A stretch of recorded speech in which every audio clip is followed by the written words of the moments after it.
We've got Newt Scamander back. We have Dumbledore this time. We got Grindelwald and the fight between them. We've got more magical creatures. What could go wrong?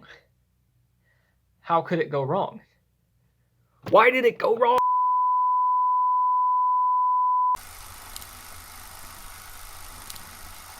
Very sorry.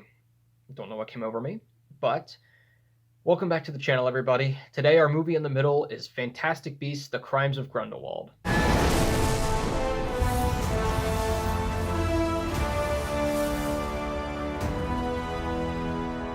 Fantastic Beasts: The Crimes of Grindelwald once again follows magizoologist Newt Scamander as he goes on a mission from Albus Dumbledore in the midst of Gellert Grindelwald's gathering of followers. It brings back the gang from the first movie, and this time includes Zoe Kravitz, Jude Law, and Johnny Depp. So this movie is once again directed by David Yates, written by J.K. Rowling, and scored by James Newton Howard. Well, like many of you guys, I have a lot of thoughts on this movie, so I'm just going to get right into them. Let's start off with the highs. So the gang comes back. Obviously, we have Newt and Queenie and Tina and Jacob, and I'm super excited that they all came back. The way in which they come back / what they do with them isn't my favorite, but at a certain point, they are all in this movie, and I love all four of them, so I'm really glad that they are back. We get to see a lot more of the creatures as well. There's a ton more in this movie, which is really cool because I like how they didn't just put them in the first one and then once we got into the Grindelwald stuff, they just did away with them. It's still a part of this, and we get to still see more creatures, which was really cool. We obviously also get more of Newt. He is the main character, so we're obviously going to get more of him. And he had some really cool stuff to do in this one. I'm not going to lie. He had a lot of cool scenes. Specifically, one of my favorite scenes out of the whole movie in which he actually uses a lot of spells and his wand as a tool and all of these cool objects and everything to look around this one area to find out what happened the night before so he can find Tina because he's trying to track Tina.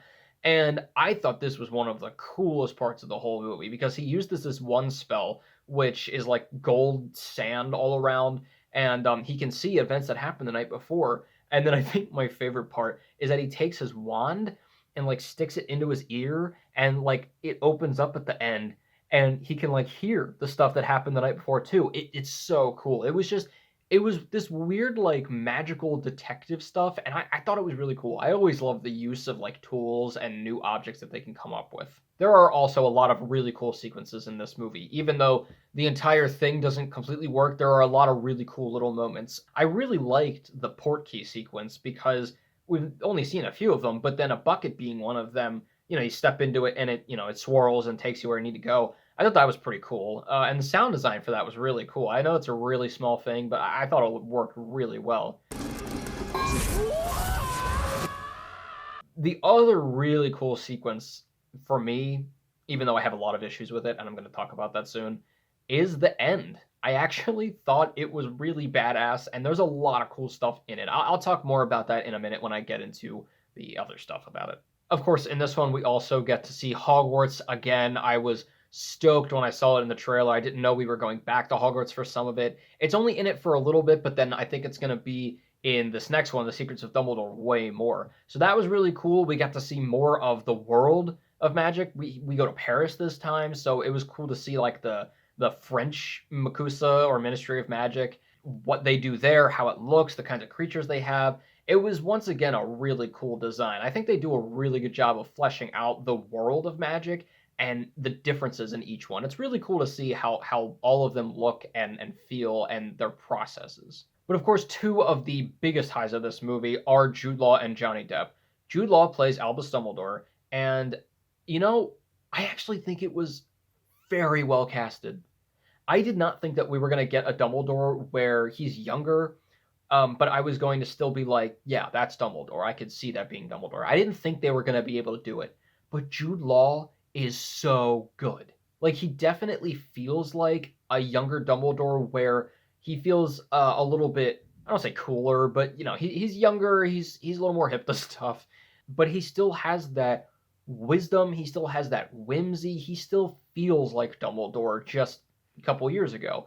I want to know what happened between this picture and this picture, but, we all go through hard times. But Jude Law did a really amazing job, and I'm really excited to see him more in this next one and actually getting into some action. And then, of course, the most talked man about this whole series, Johnny Depp.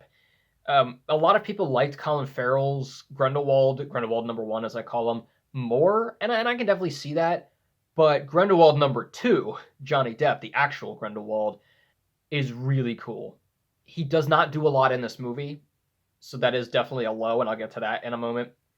But for what he does do, I actually think he's really good, guys. I really liked his Grindelwald, and I actually think he's a possibly a better villain than Voldemort. You're a fool. The problem is we don't get to see it a whole lot, and in terms of Johnny Depp's portrayal, we're not going to get to see him a whole lot.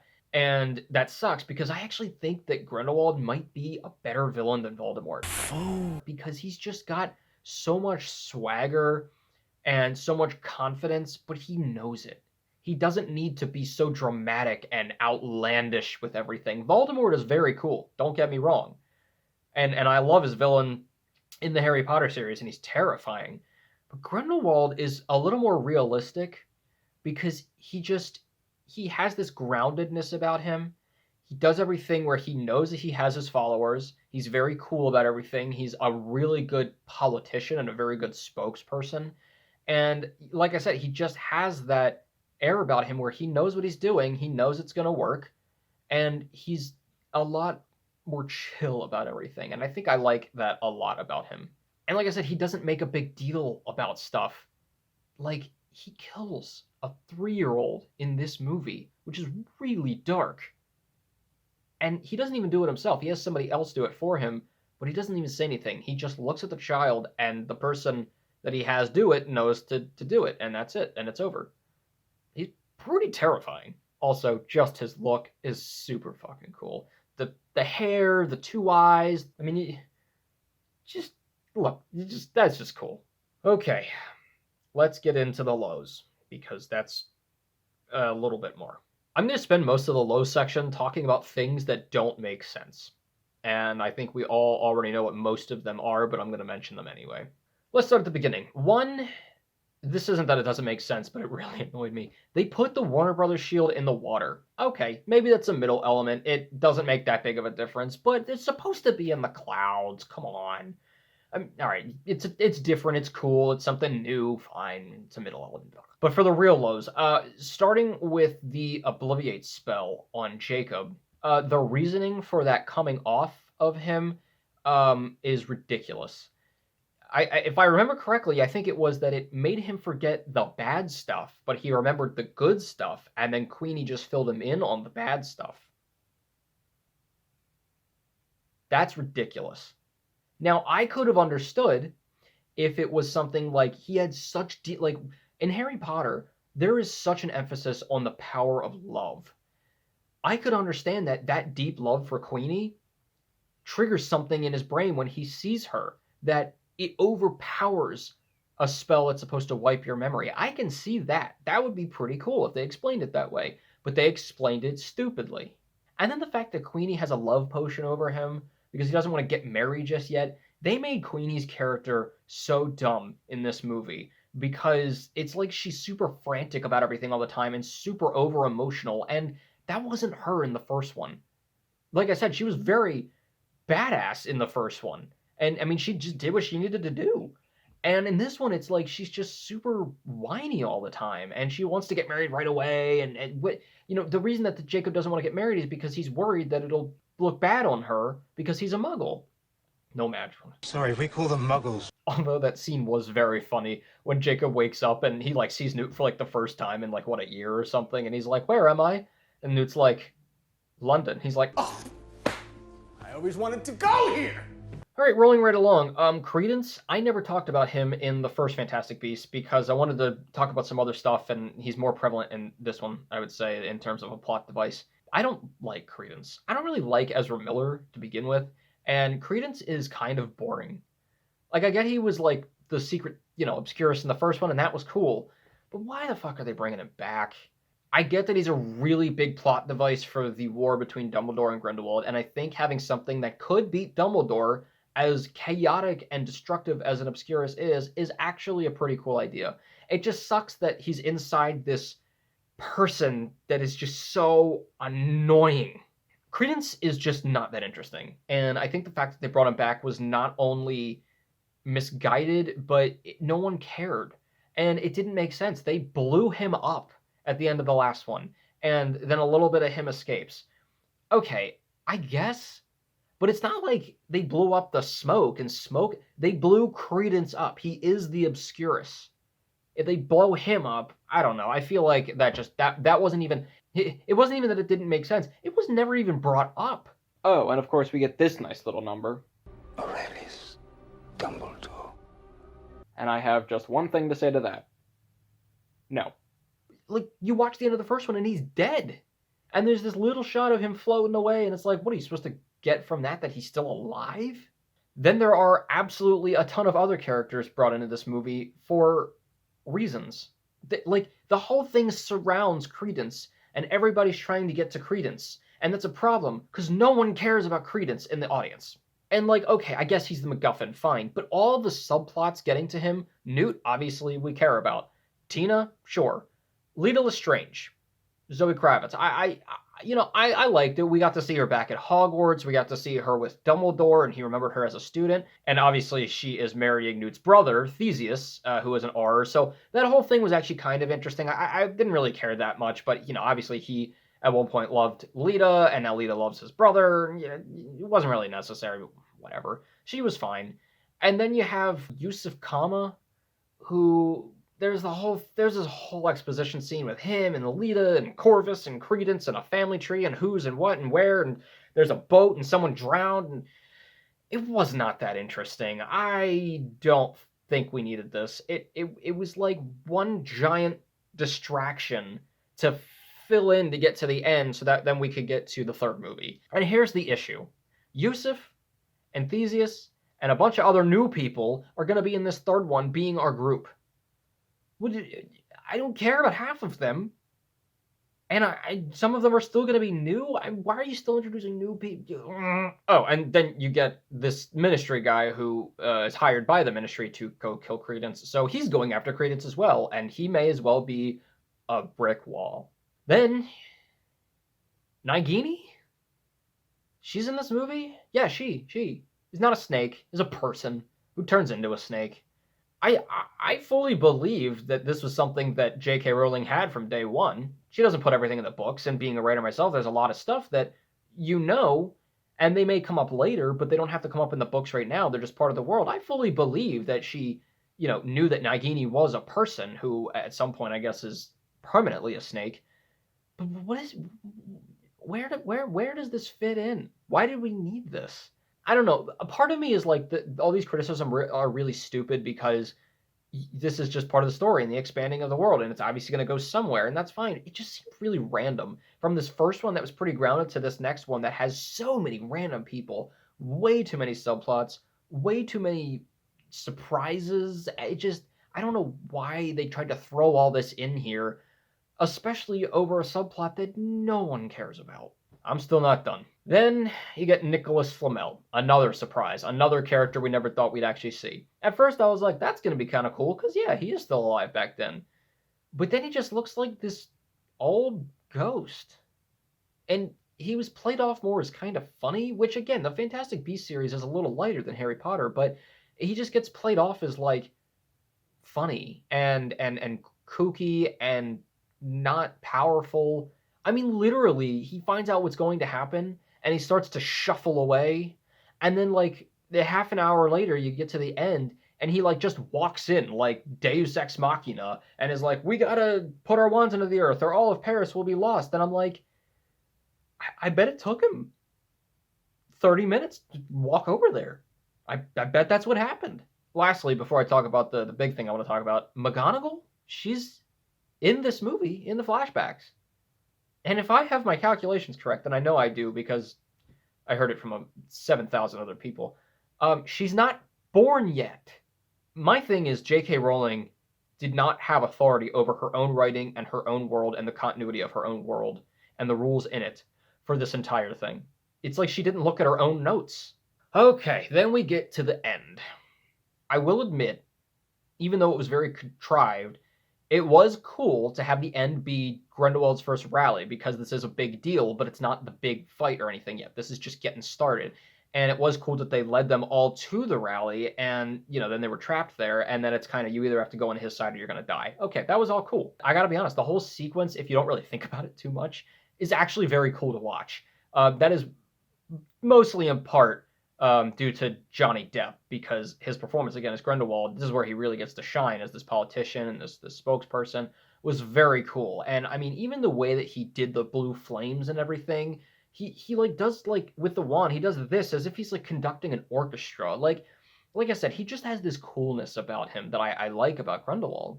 But I I have some issues with this ending. The biggest one being the use of apparating. Why is it that there are two types of apparating in this movie?